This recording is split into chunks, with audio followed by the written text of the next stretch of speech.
जय Shri Shyam CM aspirants, कैसे हैं आप सब। आई नो इस टाइम आप बहुत ज्यादा बिजी हैं, बट बच्चों यहाँ पे मैं उसी के रिगार्डिंग आपसे बात करने आई हूँ। लॉ के पेपर में जितनी ज्यादा तैयारी इंपॉर्टेंट है, उससे ज्यादा इंपॉर्टेंट है पेपर की प्रेजेंटेशन, जो बच्चों को बिल्कुल भी समझ में नहीं आती, क्योंकि फाउंडेशन लेवल पे तो आपने एमसीक्यू बेस्ड पेपर दिया होता है। तो यहाँ पर मैं क्विकली आपको गाइड करूंगी कि कैसे आपको पेपर प्रेजेंट करना है, लेकिन उससे पहले हम बात करेंगे कि आपको चैप्टर्स का किस सीक्वेंस में रिविजन करना है।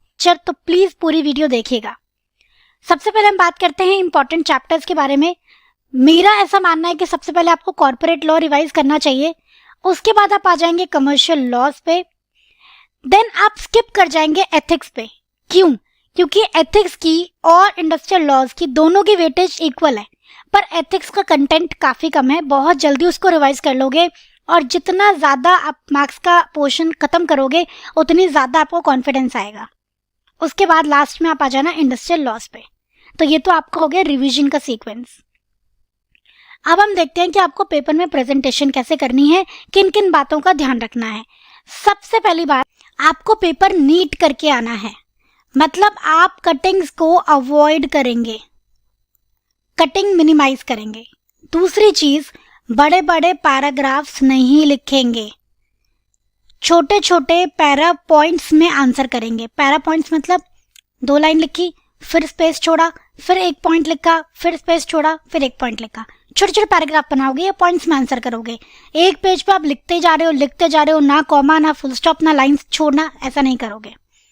तीसरी चीज, लॉ में कीवर्ड्स बहुत इंपॉर्टेंट होते हैं बच्चों, तो आपको कीवर्ड्स को अंडरलाइन करना ही करना है, उसमें कोई ऑप्शन ही नहीं है आपके पास। नेक्स्ट बहुत इंपॉर्टेंट चीज है बच्चों, फॉर्मेट को आपको ध्यान में रखना है। डायरेक्ट क्वेश्चन है तो आप उसको प्रेजेंट कर दोगे। कमेंट करने के लिए बोला है तो पहले आप उसका कमेंट लिखोगे कि ये करेक्ट है, इनकरेक्ट है, फिर आप उसको एक्सप्लेन करोगे।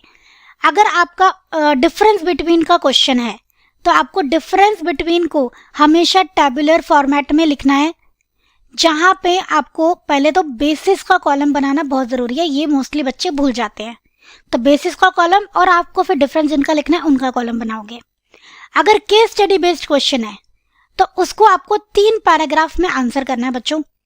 ये सारी बातें आप लोग नोट कर लेना प्लीज। 3 कौन कौन से पैराग्राफ होंगे? पहला आप लिखोगे प्रोविजन, फिर आप लिखोगे fact of the case and फिर कंक्लूजन। अब प्रोविजन में आप क्या लिखोगे कि कौन सा लॉ एप्लीकेबल है, कौन सा रूल एप्लीकेबल है। फैक्ट ऑफ द केस में आप क्वेश्चन के फैक्ट्स लिख दोगे, इंफॉर्मेशन लिख दोगे। कंक्लूजन में आप फाइनल अपना डिसीजन सुनाओगे, यस, नो, वैलिड है, इनवैलिड है, ये सारी बात आप कंक्लूजन में लिखोगे। तो ये बहुत इंपॉर्टेंट है।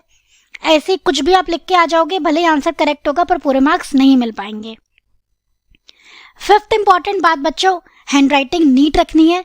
अगर हैंडराइटिंग में इश्यू है तो थोड़ा सा आप खुला खुला लिखेंगे, तो आपको लीव करना है स्पेस बिटवीन वर्ड्स अगर हैंडराइटिंग में इश्यू है तो। नेक्स्ट इंपॉर्टेंट इंफॉर्मेशन है बच्चों अबाउट प्रेजेंटेशन है कि आपको हमेशा नया क्वेश्चन नए पेज से स्टार्ट करना है। तो आपको क्या करना है? New question new page. 6th point आप यहां पे लिख लेंगे, new question should be started from new page. खिचड़ी नहीं पकानी। और क्वेश्चन नंबर कहाँ लिखोगे? On the top of the answer sheet. तो अगर ये आपकी आंसर शीट है तो आप यहाँ पे लिखोगे क्वेश्चन नंबर 1A, फिर आप अपना आंसर लिखना स्टार्ट करोगे। राइट? मार्जिन छोड़ना है आपको। लेफ्ट में मार्जिन में कुछ भी नहीं लिखना है बच्चों। लेफ्ट का जो आपका मार्जिन होता है यहाँ पे आपको कुछ भी नहीं लिखना है, ठीक है? और अगर हैंडराइटिंग का प्रॉब्लम है तो मैं तो सजेस्ट करूंगी आप दूसरी साइड में मार्जिन डाल के फिर अपना आंसर लिखो। ये बात ध्यान रखेंगे ना आप सब बच्चे? Last but not the least, आपको क्या करना है? क्वेश्चंस को क्या सीक्वेंस में अटेम्प्ट करना है? जी नहीं, बिल्कुल भी मैंडेटरी नहीं है। अगर आपको 4th क्वेश्चन पहले आता है तो आप क्वेश्चन नंबर 4 पहले कर सकते हो। बस एक बात ध्यान रखना कि उसके सारे सब पार्ट आप एक साथ करो।